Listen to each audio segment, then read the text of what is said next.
안녕하세요 여러분. 신천지인들을 위한 예배 온라인으로 드리시는 모든 분들을 주님의 이름으로 사랑하고 축복합니다.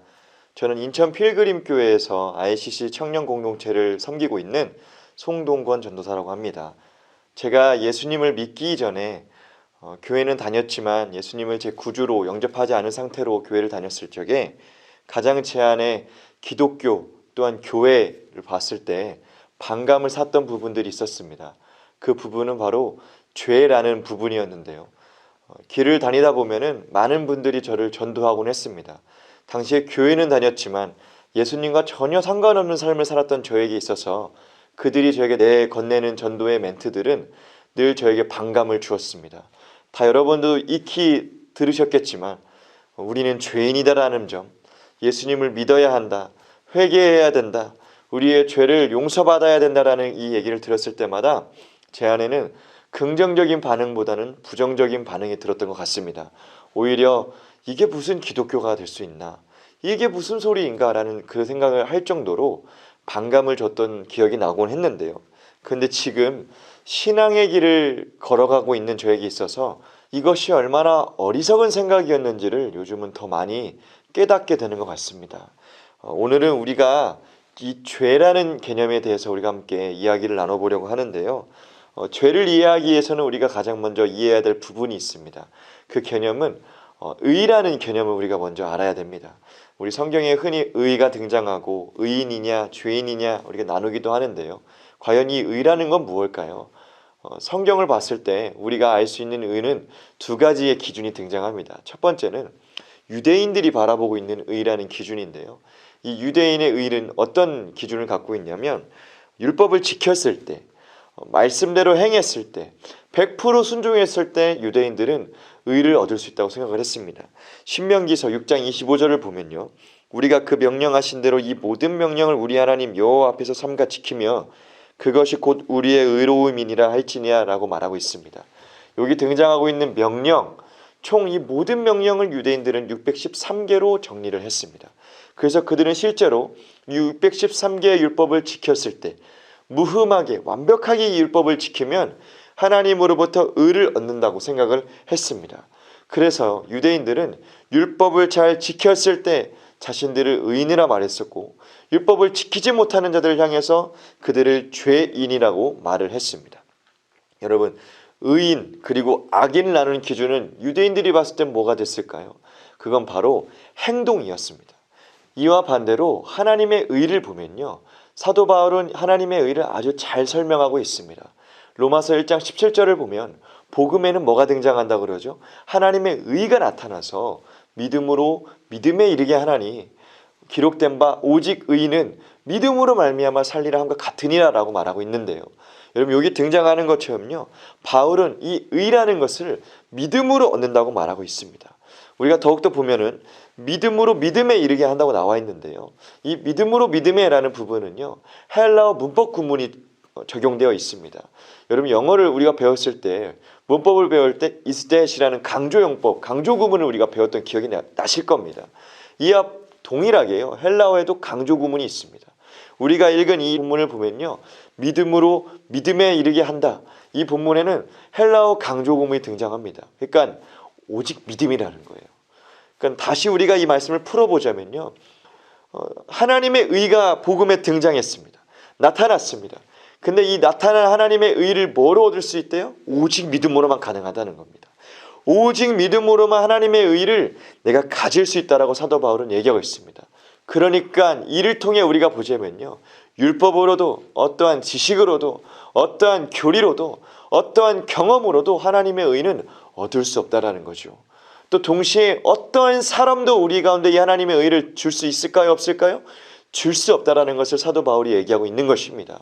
오직 이 의라는 것은 믿음으로만, 우리가 갖고 있는 이 믿음으로만 가질 수 있다라고 사도 바울은 말하고 있습니다. 이에 이어서 사도 바울은 하나님의 진노를 설명합니다.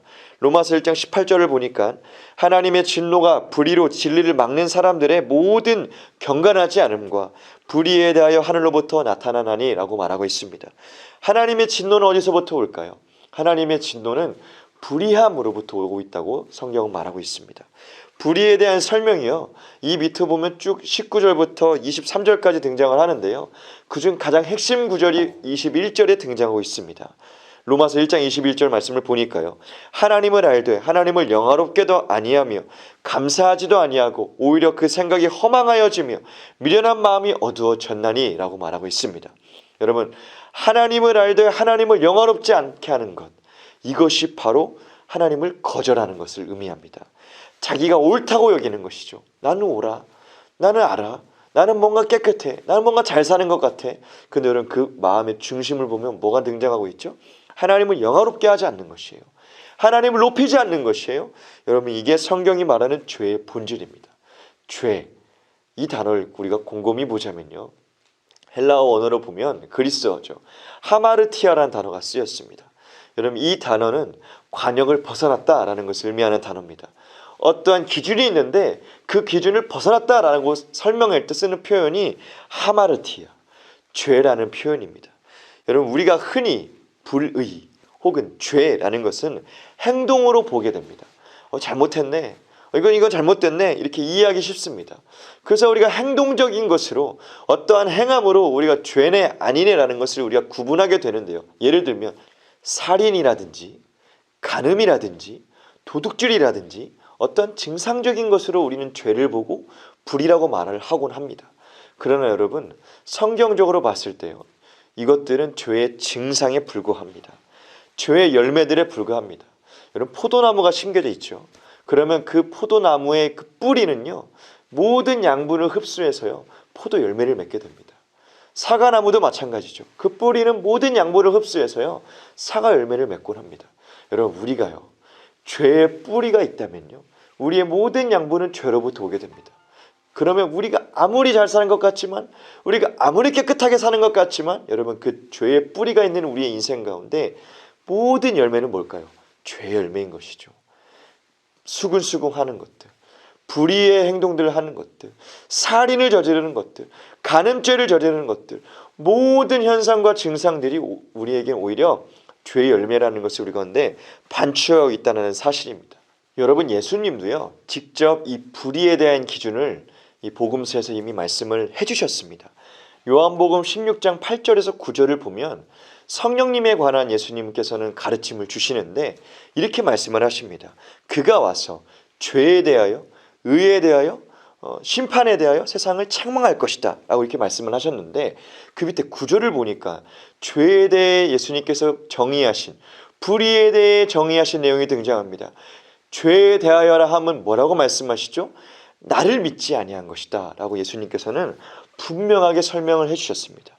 여러분, 그러니까 죄는요, 단순히 어떤 증상적인 것들, 현상적인 것들, 나쁜 일을 한 것들, 비도덕적인 일을 한 것들이 죄가 아니라요, 간단히 봤을 때요, 예수님을 믿지 아니한 것, 예수님을 주인 삼지 아니한 것, 내가 주인된 상태를 성경이 말하는 죄라고 말하는 것입니다.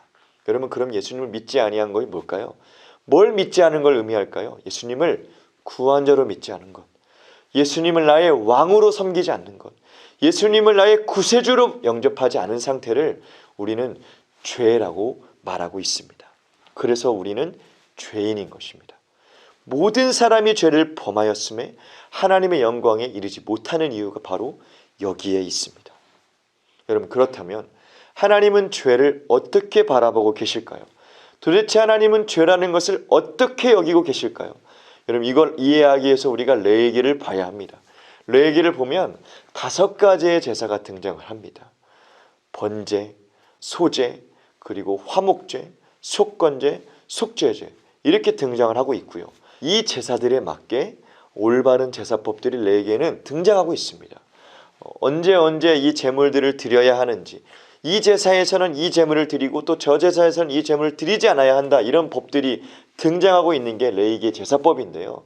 여러분, 제물에는 소도 있고요, 양도 있고요, 염소도 있고요, 또한 집비둘기도 있고요, 또한 곡식도 있습니다. 근데 이 5가지 제사들 중에서 이 모든 제물을 드릴 수 있는 제사가 있습니다. 어떤 제사일까요? 소도 드릴 수 있고, 양도 드릴 수 있고, 염소도 드릴 수 있고요, 또한 비둘기도 드릴 수 있고요, 곡식도 드릴 수 있는 제사가 등장합니다. 이 모든 제물을 다 드릴 수 있는 제사는요, 속죄제밖에 없습니다. 속죄제 제사의 규례를 보면 비둘기를 드릴 수 있다고 말씀하셨어요. 그런데요, 이렇게 덧붙여 설명합니다. 만약에 제사를 드리는 자가, 죄를 지은 자가 형편이 미치지 못하여서 비둘기를 드리지 못하거든 곡식을 드릴 수 있다. 여러분, 우리가 이 본문을 통해서 우리가 알 수 있는 건 뭘까요? 하나님은요, 죄를 용서하고 싶어 하시는 분이라는 거예요. 누구도 빠짐없이 죄 용서함을 받기를 하나님께서는 원하신다라고 하나님 분명히 말씀하고 있는 것입니다. 레위기 16장을 보면요, 또 뭔가 색다른 날이 등장합니다. 한 가지 특이한 날이 등장을 하는데요, 그날은 바로 대속죄일이라는 날입니다. 대제사장은 이날 총 3번 지성소에 들어갈 수가 있습니다. 첫 번째는 이 지성소에 하나님 임재하시기 때문에 향을 피우기 위해서 첫 번째 들어가고요. 두 번째, 자신을 위해, 대제사장인 자신의 죄를 위해서 숫송아지를 갖고 그 지성소로 들어가 제사를 드리게 됩니다. 그리고 마지막 3번째는 이스라엘 모든 백성들의 이 죄사함을 위해서 염소를 가지고 이 지성소에 들어가게 됩니다. 여러분, 이렇게 3번을 대제사장이 들어가게 되는데요, 두 번째, 자신을 위해서 지성소에 들어갔을 때 본인에게 만약에 죄가 있다면 여러분, 그 대제사장은 죽었을 것입니다. 만약에 그 자가 죄가 없었다면 용서함을 받고 나왔겠죠. 그리고 마지막 3번째로 들어갔을 때 염소 2마리를 데리고 들어가는데 한 마리는 제비를 뽑아서 아사셀이라는 염소로 모든 백성들의 죄를 그 염소에게 전가한 후에 광야로 보냅니다. 그리고 마지막으로 한 마리 남은 염소를 데리고 지성소로 들어갑니다. 그리고 대제사장은 하나님 앞에 섭니다. 모든 이스라엘 백성들은 이날 회막 앞에 숨죽여 기다려야만 했습니다. 자신들의 죄가 용서받을 수 있을까? 우리가 오늘 하나님 앞에 용서받을 수 있을까? 떨리는 마음으로 그 회막 앞에 기다리고 있었을 것입니다. 그리고 마침내 이 대제사장이 회막 밖으로 나왔을 때 이스라엘 백성들은 축제를 즐겼습니다. 아, 우리가 용서받았구나. 하나님이 우리의 죄를 용서하셨구나. 이 기쁨을 통해 이들은 명절을 지켰습니다. 축제의 날을 보낸 것이지요. 여러분, 오늘날 우리 어떻게 죄 용서함을 받을 수 있을까요? 저도 그렇고 오늘 예배를 드리신 여러분들도 그렇고 이 죄로부터 자유할 수 있는 사람은 아무도 없습니다. 이 죄로부터 용서함을 받을 수 있는 자신의 어떠한 떳떳함을 가진 사람도 아무도 없습니다. 현상적으로 깨끗하다고, 증상적으로 떳떳하다고 해서 하나님 앞에 나는 의인이라고 말할 수 있는 사람 아무도 없습니다. 그렇다면 여러분, 어떻게 이 죄 용서함을 받을 수 있을까요? 제사를 드려야 될까요? 소를 잡는 것일까요? 양을 잡아야 될까요? 비둘기를 잡는 것일까요? 나는 형편이 안 되니까 곡식을 드려야 우리가 죄 용서함 받을 수 있을까요? 성경은 이제 아니다라고 말하는 거죠. 어떻게 사도 바울이 아까 말했나요? 믿음으로만, 오직 믿음으로 죄사함을 받을 수 있다고 사도 바울은 말해 주었습니다. 히브리서 말씀을 보니까요, 예수님은 우리에게 어떤 분이라고 설명하고 있나요? 예수님이 우리의 대제사장이라고 말하고 있습니다. 여러분, 예수님께서 대속죄일의 이 모든 제사를 이루어 주셨다고 히브리서는 말하고 있습니다. 히브리서 9장 12절 말씀을 보니까 염소와 송아지의 피로 하지 아니하고 오직 자기의 피로 영원한 속죄를 이루사 단번에 성소에 들어가셨느니라. 뭐라고요? 대속죄일에 이 예수님께서 대제사장이 되어주셔서 성소로 들어가신 거예요. 제물이 뭐예요? 소도 아니에요. 염소도 아니에요. 송아지의 피도 하지 아니하고 염소의 피로도 하지 아니하고 오직 자신의 피로써 하나님 앞으로 나아가신 것입니다. 그럼 우리의 드는 의문이 있죠. 대제사장이 죽었어요. 예수님이 십자가에서 죽으셨어요. 죽으신 거예요. 회막 밖으로 나오지 못하신 거예요. 그럼 우리의 드는 의문은 뭐죠? 뭐야? 죄 용서는 받지 못한 거네. 예수님이 대속죄일 날 이 제사를 드리려고 들어갔는데 나오지 못하셨잖아요. 죽었잖아요. 무덤에 들어가셨잖아요. 뭐야, 끝난 거네. 이 의문이 들 수 있습니다. 근데 여러분, 성경이 말하는 건 뭐죠? 이 대제사장이신 예수님께서 부활하심을 통해 이 죽음을 이기시고 생명으로 나왔다는 것을 성경은 분명히 우리 가운데 말씀하고 있는 것입니다. 여러분, 대제사장이 대속죄일 날 마지막 이스라엘의 죄를 위해서 용서함을 받은 것을 증표로 회막 밖으로 나온 것처럼 예수님께서도요, 대제사장으로서 지성소에 들어가셨다가 죽으셨습니다. 그런데요, 이 사망 권세를 멸하시고 회막 밖으로 나오신 예수님, 대제사장으로서 우리의 모든 죄를 짊어지시고 그 광야로 들어갔던 그 아사살의 역할을 감당할 뿐만 아니라 죽으시고 부활하시면서 모든 백성들의 죄를 용서하시고 또한 살리셨던 그 예수님의 능력을 우리가 성경을 통해 볼 수가 있습니다. 사랑하는 여러분, 사람이 한 번 죽는 것 사람에게 다 정해진 것입니다. 뛰어난 인물이든 뛰어나지 않은 인물이든 젊은 사람이든 나이가 든 사람이든 우리 가운데 주어져 있는 공식이 있다면 그건 그 사람 반드시 죽는다는 것입니다. 그래서요, 사람은 우리를 구원할 수 없습니다. 그래서 어떠한 탁월한 사람도 우리를 죄로부터 자유케 해줄 수가 없습니다. 오직 죄를 이기시고 오직 제물로서 제사를 드리신 존재만, 오직 하나님으로서만 이 일이 가능할 수 있습니다. 그게 누구로부터 가능한가요? 오직 예수님으로부터.